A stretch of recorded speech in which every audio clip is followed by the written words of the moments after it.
नमस्कार मित्रों, पीसीएस पाठशाला में आप सभी का स्वागत है। उत्तर प्रदेश उच्चतर शिक्षा सेवा आयोग की टेस्ट सीरीज लगातार चल रही थी, लेकिन विगत कुछ दिनों से यह टेस्ट सीरीज बंद कर दी गई थी।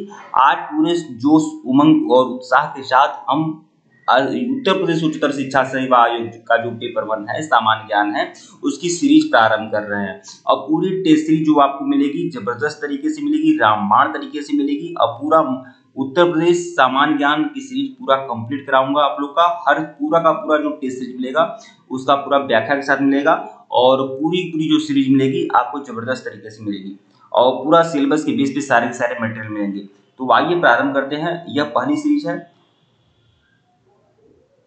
यह उच्चतर शिक्षा सेवा आयोग की यह पहली सीरीज है, और यह पूरा का पूरा सिलेबस बेस ही सारे के सारे मटेरियल मिलेंगे आपको।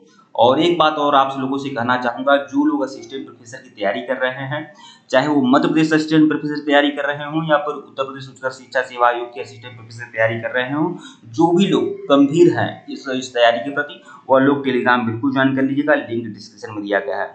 और जो भी लोग असिस्टेंट प्रोफेसर पेपर 1 की तैयारी कर रहे हैं, चाहे वो मध्य प्रदेश का असिस्टेंट प्रोफेसर पेपर 1 हो या फिर उत्तर प्रदेश का उच्चतर शिक्षा सेवा आयोग का जो सामान्य ज्ञान की सीरीज हो, हम पूरी तैयारी करा रहे हैं आप लोग को, और रामबाण रणनीति के साथ तैयारी होगी आपकी।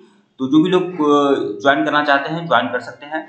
और 999 रुपये का पूरा कोर्स मिलेगा, जिसमें आपकी एमपी असिस्टेंट प्रोफेसर पेपर 1 और साथ ही साथ उत्तर प्रदेश उच्चतर शिक्षा सेवा आयोग का जो पेपर 1 है, मतलब सामान्य ज्ञान की सीरीज है, पूरी तैयारी कराई जाएगी। तो जो भी लोग ज्वाइन करना चाहते हैं वो ज्वाइन कर सकते हैं। ऊपर भी नंबर दिया गया है, ये हमारा ऑफिशियल व्हाट्सएप नंबर है, आप मैसेज कर सकते हैं, और यहाँ पर भी यह नंबर है, आप मैसेज कर सकते हैं।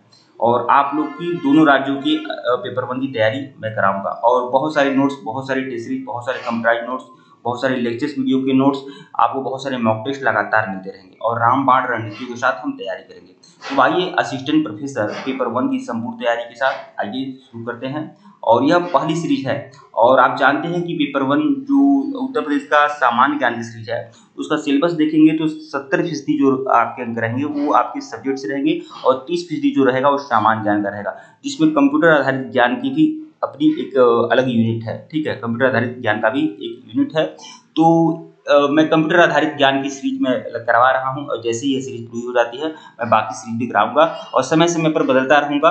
मैं कभी समसामयिकी करंट अफेयर करा दूंगा, या फिर कभी शोध अनुसंधान का सीरीज करा दूंगा, कभी मानव एवं पर्यावरण करा दूंगा। इसी तरह से मैं पूरी सामान्य ज्ञान की सीरीज कंप्लीट कराऊंगा, और सबके नोट्स आपको प्रोवाइड कराऊंगा, सबके आपकी टेस्ट सीरीज आपको प्रोवाइड कराऊंगा, और आपकी तैयारी बहुत ही धांकड़ तरीके से होगी। तो जो भी लोग हमारे कोर्स को परचेज करना चाहते हैं, आप लोग हमारे ऑफिशियल व्हाट्सएप नंबर पर मैसेज कर सकते हैं। आइए शुरुआत करते हैं। यह पहली सीरीज है उत्तर प्रदेश उच्चतर शिक्षा सेवा आयोग सामान्य ज्ञान की। देखिए, पहला प्रश्न है, निम्नलिखित में से सामान्य तौर पर प्रयोग किए जाने वाले फ्लॉपी डिस्क का साइज क्या होता है? तो फ्लॉपी डिस्क का जो साइज है वो क्या होगा? तो वो होगा 312 इंच। 312 इंच, ठीक है, आपका 312 इंच का होगा। ठीक है,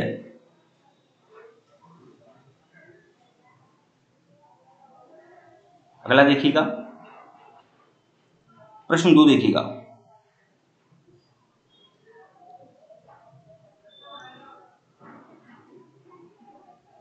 ये मैं आपको बता दूं, यह जो 312 इंच मैं बता रहा हूं, यह पहली फ्लॉपी थी जो मतलब प्रयोग में लाई गई थी, उसका यह साइज है। ठीक है, और अब तो फ्लॉपी बंद ही हो गई है, फ्लॉपी डिस्क काम नहीं करता है, अब वो उसका काम नहीं है। अब उसकी जगह बहुत सारे आधुनिक कई सारे, उसके बाद आपका जानते हैं CD आया, DVD आया, फिर आपका पेन ड्राइव आया, और भी छोटे छोटे मेमोरी आ चुकी हैं।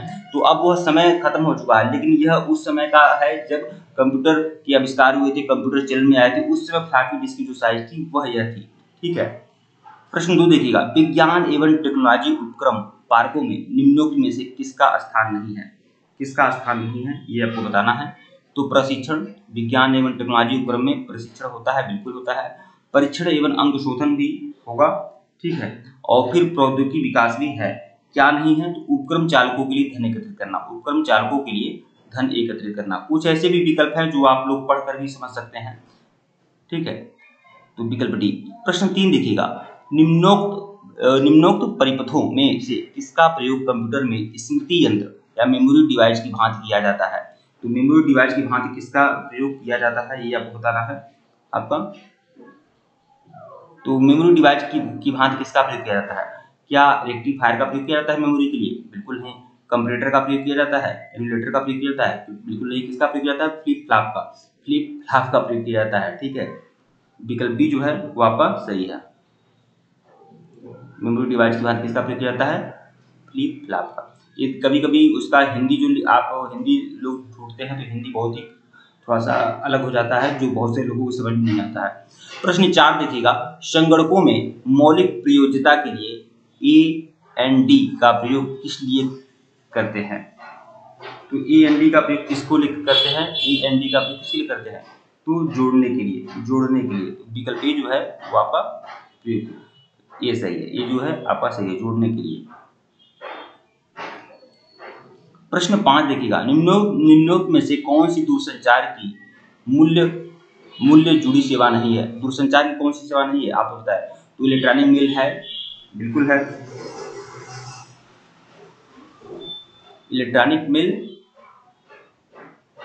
क्या होगा आपका? होगा इलेक्ट्रॉनिक मेल होगा, फिर STD भी होगा, फिर फैक्स भी होगा, फिर रेडियो पेजिंग सेवा भी होगा। ठीक है, तो कौन सी सेवा नहीं है ये आपको बताना है। दूरसंचार की मूल्य जुड़ी सेवा नहीं है।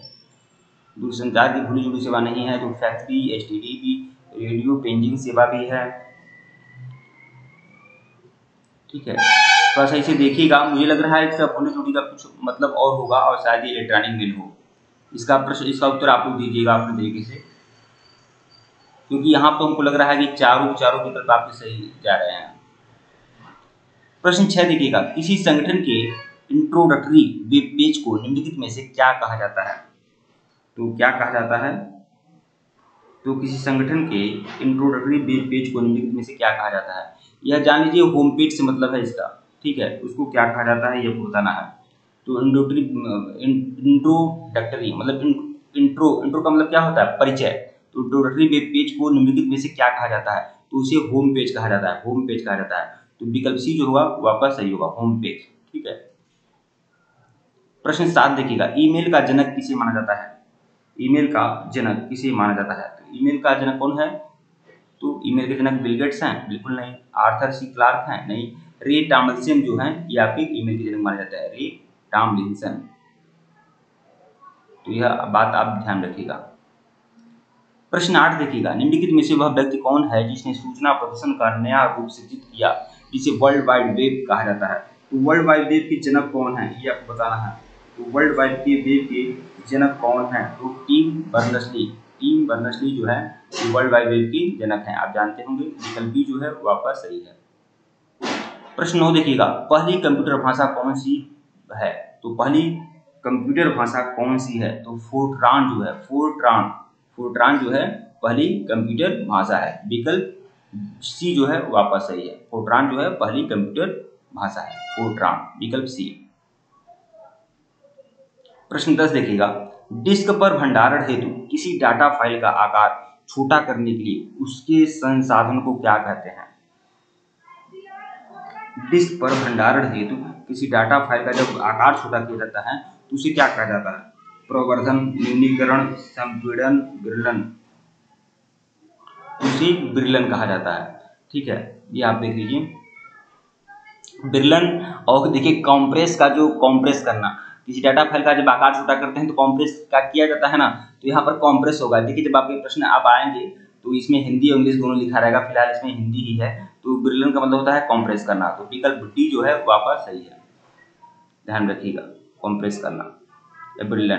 प्रश्न 11 देखिएगा, निम्नलिखित में से किस विशिष्ट के अनुसार किसी पीसी के CD-ROM ड्राइव का वर्गीकरण किया जाता है? किसी पीसी के CD-ROM ड्राइव का वर्गीकरण किया जाता है? तो डाटा अंतरण द्वारा। तो विकल्प बी जो है वो आपका सही है, डाटा अंतरण द्वारा।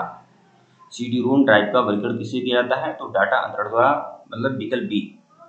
प्रश्न 12 देखिएगा, निम्नलिखित में से वह मोबाइल टेलीफोन नेटवर्क कौन सा है जो GSM टेक्नोलॉजी पर आधारित नहीं है? GSM टेक्नोलॉजी पर आधारित नहीं है, तो कौन सा है? ठीक है, वो कौन सा मोबाइल नेटवर्क है जो GSM टेक्नोलॉजी पर आधारित नहीं है? तो आइडिया, BPL मोबाइल, एयरटेल या रिलायंस इंफोकॉम। ठीक है, कौन नहीं होगा? तो ये होगा बीपीएल मोबाइल, बीपीएल मोबाइल। ठीक है। प्रश्न 13 देखिएगा, वर्ल्ड वाइड वेब संकल्पना किसने दी? तो हमने अभी आपको बताया है, यह टिम बर्नर्स-ली हैं जो वर्ल्ड वाइड वेब के जनक माने जाते हैं। विकल्प ए। प्रश्न 14 देखिएगा, एक कॉम्पैक्ट डिस्क किस प्रकार की डाटा भंडारण पद्धति है? कॉम्पैक्ट डिस्क जो है किस प्रकार की डाटा भंडारण पद्धति है? कॉम्पैक्ट डिस्क में जो डाटा का भंडारण होता है, डाटा जो स्टोर होता है, वो किस प्रकार से होता है? चुंबकीय रूप से, प्रकाशीय रूप से, वैद्युत रूप से या विद्युत यांत्रिक रूप से? तो प्रकाशीय रूप से। विकल्प बी जो है वो आपका सही है, प्रकाशीय रूप से। प्रश्न 15 देखिएगा, इस सीरीज का सबसे आखिरी प्रश्न। ठीक है। WLL का पूरा अर्थ क्या है? WLL का पूरा अर्थ क्या है? तो क्या होगा? Walking landline, walking loop line, wireless landline या वायरलेस इन लोकल लूप? तो विकल्प डी होगा, वायरलेस इन लोकल लूप। विकल्प डी जो होगा वो आपका सही होगा। ठीक है मित्रों, वीडियो को लाइक और चैनल को सब्सक्राइब करेगा, टेलीग्राम बिल्कुल ज्वाइन करेगा, लिंक डिस्क्रिप्शन में दिया गया है। और इस तरह से लगातार आपको मॉक टेस्ट मिलते रहेंगे और अलग अलग यूनिट के अलग अलग टेस्ट मिलते रहेंगे आप लोग को। और यह पहली सीरीज है। ठीक है मित्रों, धन्यवाद आप लोग को।